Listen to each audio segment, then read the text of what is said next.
Tom didn't expect to get so attached so quickly, but at last, the Hugh girls had managed to worm their way past the gigantic walls and into his heart, where they now rested peacefully. It started a week after their first meeting. A job had gone south, and he lost a few good men in the aftermath, making him crave something to get his mind off of the events before he spirals. So he went to your house and knocked on the door. He heard shuffling on the other side of it, and the pitter-patter of tiny feet before you opened it, Millie hugging your leg from behind. He had little time to take in your matching PJs because as soon as she recognized him, the little brunette tackled him, hugging his legs and looking up at him with a big smile on her face. "Tommy, you're back!" He smiled down at her and ruffled her hair a bit. "Yeah, I'm back." As soon as you heard him speak and saw the troubled look on his face, you opened the door even more. "Come in, you're just on time. I'll make you a cup of hot chocolate and you can watch Moana with us." He thanked you softly and picked Millie up, entering the house soon after and towing off his shoes at the front door. The young girl showed him where to put his coat and frowned at his lack of casual attire. "Next Friday, you have to wear PJs, okay?" And let's be honest, how can he say anything but yes when she's looking at him with an adorable pout on her face? The answer is he can't. The two of them sat down on the couch, and soon enough he got back with 3 hot chocolates, marshmallows and whipped cream on top, as well as a jar full of what seemed to be homemade chocolate chip cookies. Okay, tonight's Millie's turn to choose the first movie, and she chose Moana, so get ready for a whole lot of singing and dancing, you said as you handed him the white mug.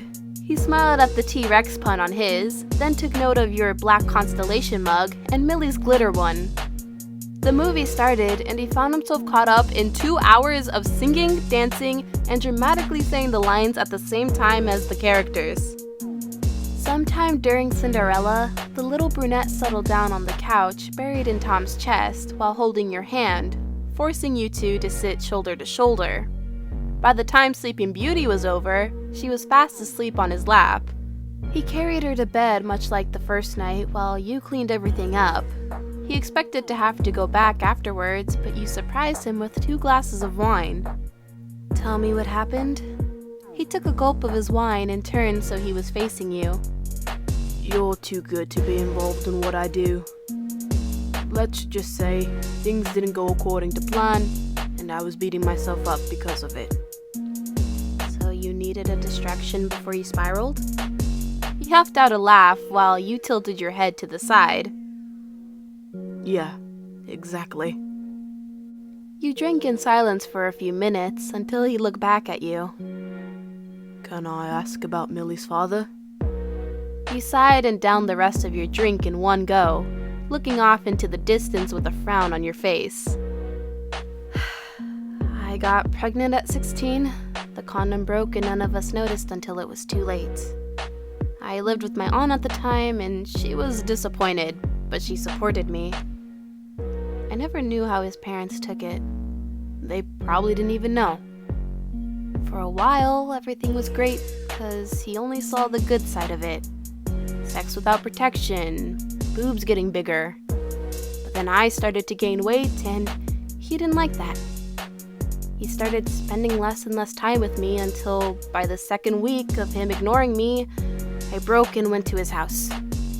I was 4 months pregnant, so I could still play it off if I just put an oversized sweater on. His brother let me in, and I walked in on him fucking another girl. She looked embarrassed, the poor girl, but he didn't. He just said, "You didn't actually expect me to stay with you while you look like a whale, did you?" He sucked in a sharp breath, thinking of how you were mistreated by someone who was supposed to have your back, always. I broke up with him right then and there and told him not to bother contacting me or my daughter again. I finished high school online, and on March 14th, 2015, Millie was born, a little while after my 17th birthday. My aunt died 2 years ago from a heart attack, so she's all I have. You had tears in your eyes when you finished, and he hesitantly inched his hand closer to yours, relief taking over the both of you once your hands intertwined. That night, he left your house with a promise to come back the next week for movie night. 3 months later, Friday nights at your house were his favorite routine. He'd come by, change into his PJs because Millie insisted he needed to wear them, and then you'd settle on the couch with hot chocolate and chocolate chip cookies for 2 or 3 movies until the youngest fell asleep. After that, you'd sit on the couch for a while longer, drinking wine. Sometimes you'd talk, other times you'd watch non-Disney movies. This Friday was no different from any other. He walked up to your door, knocked on it 3 times, and listened intently for the pitter-patter of Millie's feet. But they never came. Dove? Angel? When no response came from the other side, he bent down to take the spare key from under the mat. I'm coming in, Kay? He walked into the room, and immediately something felt off. The ever-present smell of your blueberry candles was replaced with a putrid one that almost made him gag. The usual soft glow of the setting sun was blocked by the curtains, and the cookie jar on the living room table was split on the floor, a nicely wrapped box standing in its place. He took out his gun from its holster and held it in front of him while sweeping every single inch of the small apartment, making sure to be extra thorough so nothing would be missed. Once he knew for sure that no one else was in the house with him, he opened the box. The sight almost made him vomit. White roses covered in what could only be human blood, and 2 eyes set nicely amongst the bouquet, arranged in a way that they'd pop out nicely. He flipped the lid on the box, searching for a note, and sure enough, there it was. Written in blood were the words, "I'm watching them, Holland." He closed the box and left the apartment, phone in hand.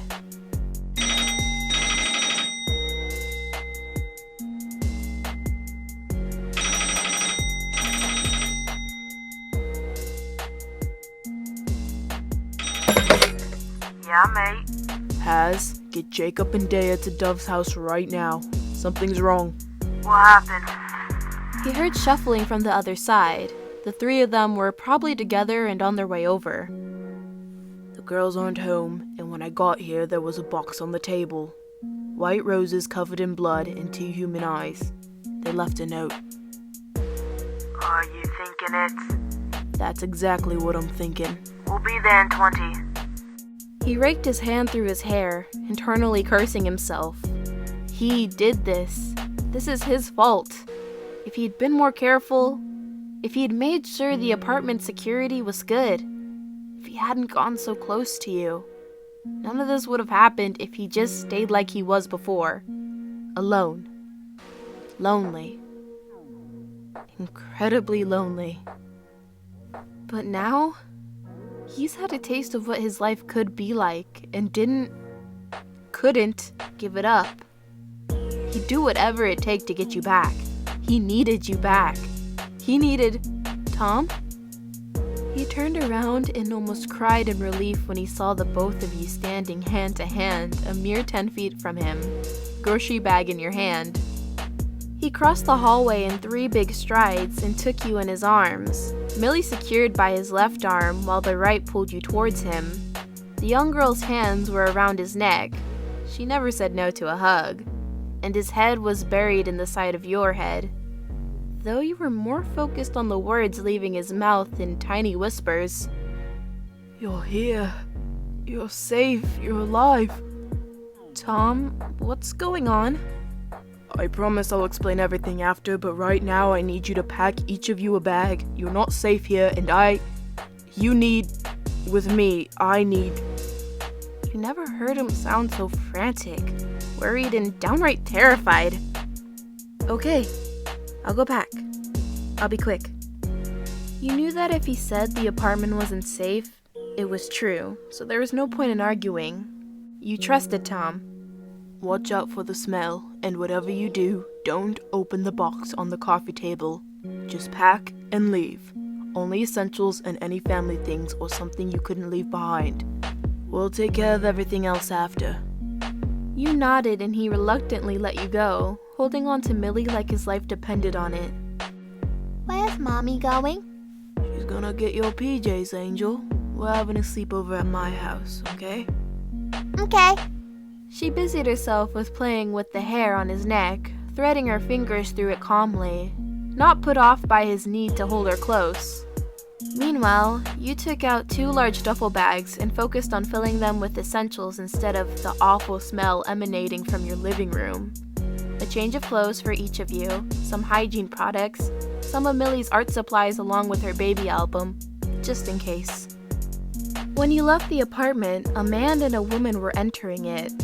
They nodded their heads towards you, and you nodded back.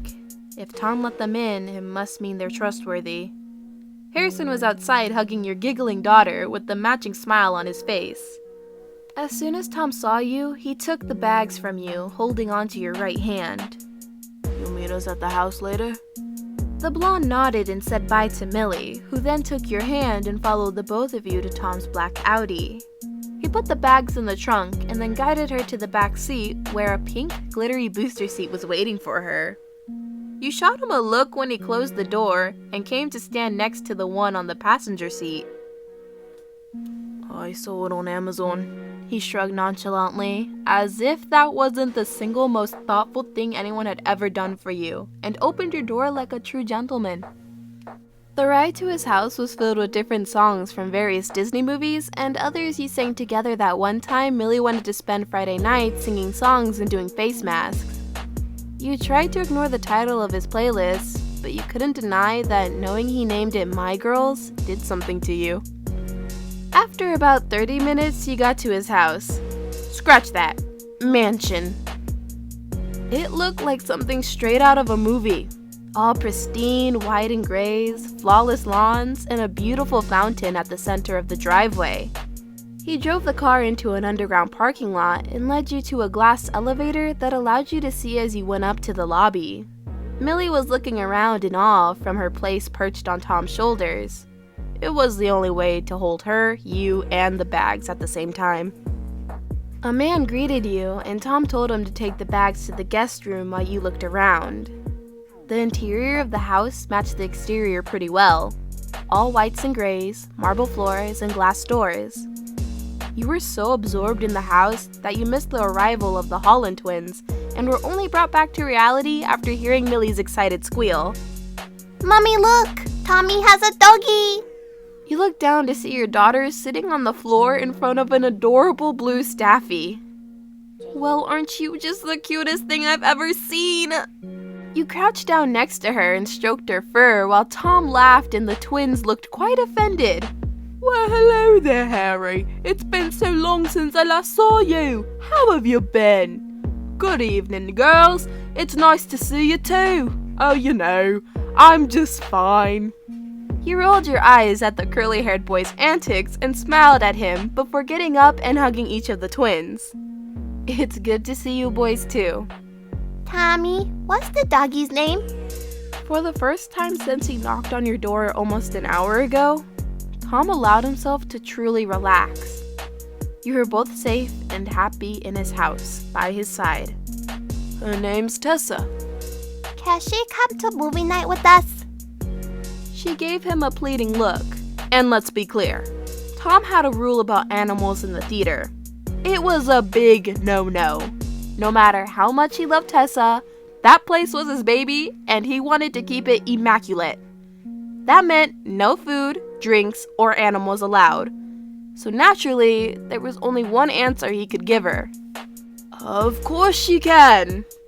His brothers stared at him with slack jaws and wide eyes. But all that mattered to him was Millie's face-splitting grin and the way she immediately got up and extended her arms so he could pick her up. And can we have cookies too? And hot chocolate? How many blankies do you have? And pillows! Lots and lots of pillows! She excitedly rambled, and he couldn't stop his own smile as he guided her to the kitchen. Whatever you want, Angel. This is going to be the best movie night ever! They started gathering their supplies, the twins carrying everything after Millie told, not asked, told them that they were to participate in their weekly movie night and decided to use them as their personal little shopping baskets. You were immediately handed the necessary supplies and asked to make hot chocolate for the crew. The young brunette examined the full shelves and took everything her little hands desired after being given the go-ahead by Tom. Skittles, marshmallows, gummy worms, pretzels, and... well, that doesn't look right. Tommy, why aren't the cookies in a jar? He looked down at the unopened package in her hand and then back at her. Because they haven't been opened yet.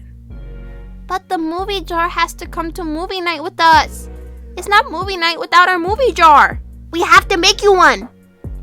He should really learn to say no to her. But not right now.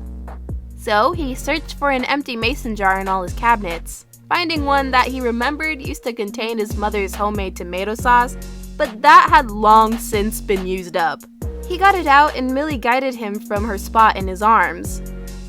I think Mommy packed some of my glitter pens and pretty tape and colored paper so we can use that. Come on, hurry up! He climbed the stairs amused by her inability to whistle along to the tune she was singing. Hi-ho, hi-ho, it's home for work we go. He whistled the offending parts himself when he saw how frustrated she was getting, and the action only made her smile more and sing louder. Once he got to the spare room, he set her down on the bed and took the glittery pink duffel bag that surely belonged to her. Okay, glitter pens, check. Color paper, check. Pretty tape, check. Oh, ribbon! Let's take that too! She decided to go with blue and red for the jar, so she took the necessary supplies and put her hands up again so Tom would carry her back down. He knew you'd probably scold him for spoiling her, but how can he not when she looks and acts like the personification of a golden retriever? So they went back to the kitchen, still singing along to Hi-Ho, much to his brother's amusement, and sat down at the long kitchen table. She wrote movie jar on the blue piece of paper with a red glitter pen, then told, not asked him, to put it on the front of the jar with the glittery red tape. Then she had him knot the blue glittery ribbon around the top. No, you gotta do it again. It's not straight. Still not straight. Mommy, can you come and tie your ribbon, please? We can't make it straight. Then she took out her heart-shaped glitter stickers. She sure loved glitter. And the jar was soon filled with red and blue hearts. She then insisted that he needed to fill the jar himself so he would learn. And once everything was done, the twins took everything to the movie room and everyone agreed to meet there already dressed in their PJs in 10 minutes. Tom guided you both to the second floor where the living area was, and your jaw dropped once you entered the room. A queen-size bed, wood panels on the wall, and what really caught your attention? A floor-to-ceiling window that overlooked the outdoor pool and part of the backyard. There were 2 doors on the right side of the room, one that led to a small walk-in closet and a closed one right next to it. So, this is your room. There's a closet for your clothes through that door, and then the bathroom that's directly connected to the next room, so it'll serve as a passageway of sorts. He chuckled a bit and looked at your awestruck expression. Your bags are right there on the desk, and since I don't know when it'll be safe quite yet, we'll take care of getting you some goods tomorrow.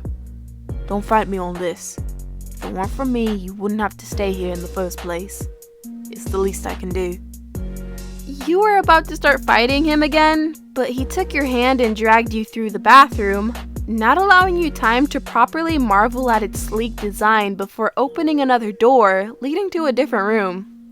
Both you and Millie gasped when the door to the other room was opened. This was most definitely a little girl's room. It had a big canopy bed that looked straight out of a fairy tale, a little reading nook full of pillows and a fluffy rug with a bookshelf next to it, a desk near the reading nook with plenty of storage space, and you could see another walk-in closet on the other side of the room, much bigger than the other one. But it was the little things that caught your attention. How everything was pink, your daughter's favorite color. How the bookshelf was stocked with varying fairy tale books, the art supplies neatly arranged on the desk, including a brand new pack of glitter pens, and how the walls seemed to be made out of pink glitter. It was, without a doubt, your daughter's dream room. And that was made clear by her squeal of delight and the dozen of kisses and thank yous she gave Tom. Tom noticed your tear-filled eyes before you did and told Millie to change. She agreed, still engrossed in her brand new pens, and he led you out of her room and into yours, having you sit down on the bed so he could kneel in front of you and take your hands in his. Are you okay? Is something wrong? Did I do something wrong? You took a shuddering breath and shook your head, letting out a wet chuckle. Do you have a daughter I don't know about? Little sister, maybe? He ducked his head to hide his embarrassed smile.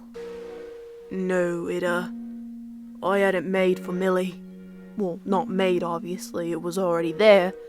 Maybe decorated's the best word. I mean, like, there are some things that were built in, like the closet, but the room itself. Why?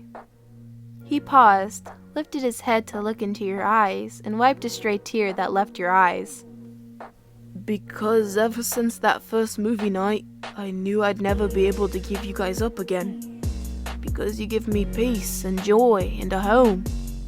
And that puts you in danger. I hoped you'd be safe, but in case you weren't, or if this evolved in the way I hoped it would, I wanted you to have a home. You both deserve the world, and I want to do whatever I can to give it to you. I may not be able to say it, but this, the rooms, the movie nights, spoiling you is the closest I could get. At least for now. He cupped your cheek to wipe your tears, and you leaned into it, closing your eyes for a few seconds and smiling softly. When you opened them again, you were no longer staring into his eyes. Your gaze focused instead on his lips, wondering what they'd feel like against your own. You leaned in, and he did too, ready to close the gap, to finally take that step you've been dying to take since the first night on the couch. Mommy, where are my PJs? You separated quite quickly, and you cleared your throat, smiling at your daughter as she made her way to you. They're right here. I'll let you two get dressed. Tom handed you the duffel bag and quickly fled the room. You didn't have much time to dwell on what could have been, though. You had a daughter that needed taking care of, and a movie night to get to. Tom, on the other hand, was freaking out. He entered his room, right across from Millie's in case she needed anything during the night, and let out a huge breath, tugging at his scalp. He almost kissed you. Almost. So close, yet so far. He threw his head back and cursed himself for forgetting to give the little girl her bag. Never cursing her, though. It wasn't her fault that he was an idiot. She only did what she was told. With one last curse his way, and a promise to make tonight the best movie night to date, he changed into his own nightwear, and soon you were on his way to the movie theater, Millie in his arms, and your pinkies brushing all the way down. Close, but never really connecting. The movie night was a definite success. They watched Snow White, Mulan, and Aladdin, singing along to every single song.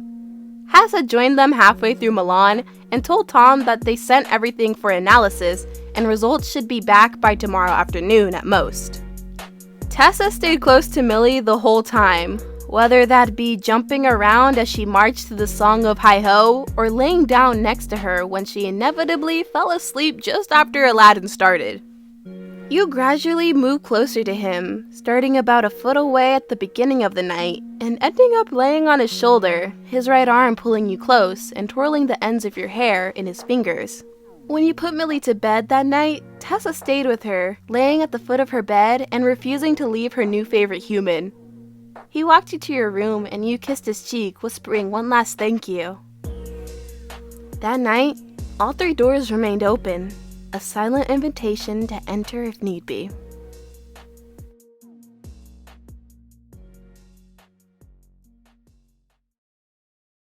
Tommy, you're back! Next Friday, you have to wear PJs. Okay. Okay. Where's Mommy going? Okay. Mommy, look! Tommy has a doggy! What's Tommy, what's the doggy's name? Can she go to movie night with us? Can we have cookies too? And hot chocolate? How many blankets do you have? Ooh, could we? And how many? And could we have pillows? Lots and lots of pillows. More pillows! Lots and lots of pillows! That doesn't look right. Tommy, why is there not cookies in the jar?